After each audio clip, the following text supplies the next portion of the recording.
Welcome back to our channel, your source for in-depth analysis of global events. In today's video, we bring you a critical update on the escalating tensions between the United States and China in the Asia-Pacific region. As China's naval expansion continues, the U.S. has taken a bold step in response. Stay with us to understand the significance of the U.S. deploying more F-35s and warships to the Taiwan Strait. But before we do, make sure to hit that subscribe button and ring the notification bell so you never miss an update on global events and geopolitics. As tensions between the United States and China continue to mount, the U.S. government has decided to bolster its presence in the Taiwan Strait. The deployment includes an increased number of F-35 fighter jets and warships, a move that's sparking concerns and debates around the world. This deployment is a clear signal of U.S. commitment to Taiwan's security. It's a response to China's growing assertiveness in the region. But China sees this as a direct provocation. They view Taiwan as a part of their territory and have warned of serious consequences if the U.S. continues to interfere. The United States has also conducted joint military exercises in the area, showcasing its military capabilities. 3 U.S. Navy ships, an aircraft carrier, and 2 amphibious assault ships carrying stealth fighters are operating in waters near Taiwan as China doubles down on its warnings of a possible military response should House Speaker Nancy Pelosi go through with a visit to Taiwan. The 3 ships are the U.S. Ronald Reagan, the only forward-deployed aircraft carrier, U.S. America, and U.S. Tripoli. The Reagan, which is based in Japan, is operating in the Philippine Sea following recent operations in the South China Sea. The America is in the East China Sea, and the Tripoli is positioned just south of Okinawa, the defense outlet reported.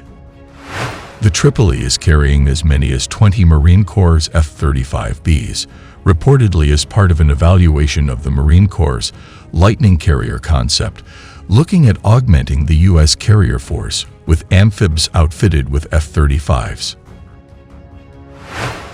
The America, which has been a testing platform for the same concept, regularly sails with the short takeoff and vertical landing variant of the 5th-generation fighter. The Ronald Reagan's air wing is made up of F/A-18s. The U.S. vessels are conducting normal operations in the area and are not deployed as force protection assets amid rising tensions between the U.S. and China over Pelosi's possible visit to Taiwan. The ability to sink Chinese warships armed with surface-to-air missiles is critical to defending Taiwan, the Air Force's top officer for the Pacific said Tuesday. "We need better weapons to attract those ships," Gen. Kenneth Wilsbach said. He noted that China's angry response to then House Speaker Nancy Pelosi's Caliph visit to Taiwan last summer included encircling Taiwan with warships as a demonstration of its anti-access, area denial capability.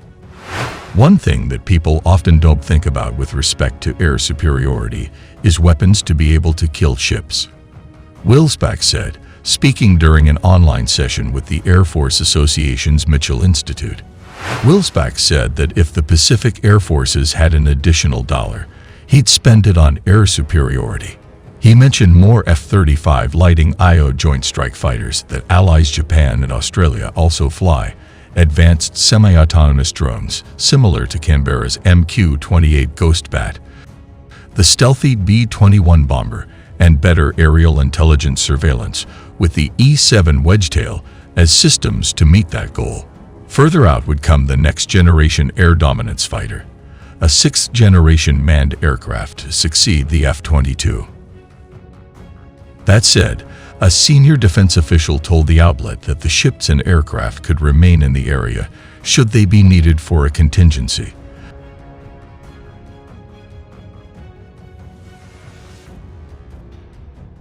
The Associated Press reported last week that U.S. military is making plans should an incident arise. On Monday, China reiterated its warning of possible military action if Pelosi visits Taiwan as part of her tour of Asia. The Chinese side has expressed its serious concerns and solemn position to the U.S. side many times recently that it firmly opposes House Speaker Pelosi's visit to Taiwan, stressing that her visit to Taiwan will lead to serious consequences. Zhao Lijian, China's foreign ministry spokesperson, said Monday. Lijian added that the Chinese People's Liberation Army will never sit idly by, doubling down on China's warnings of potential military action. It is unclear what a Chinese response might be.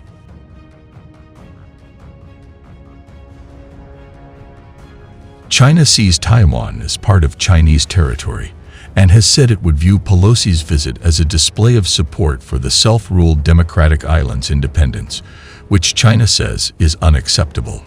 To understand the significance, we need to look at the broader geopolitical landscape.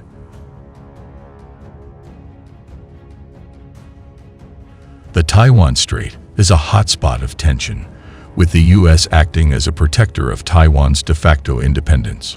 Throughout history, there have been several flare-ups in this region, each carrying the potential for a major international crisis. The U.S. government has stated that its actions are purely defensive and aimed at ensuring stability in the area. But the question remains, can these moves de-escalate the situation, or are we headed towards a dangerous confrontation? As the world watches closely, the situation in the Taiwan Strait continues to evolve. We'll be keeping a close eye on developments and providing you with the latest updates. Don't forget to follow us on social media for real-time updates and discussions. Thanks for watching, and we'll see you in the next video.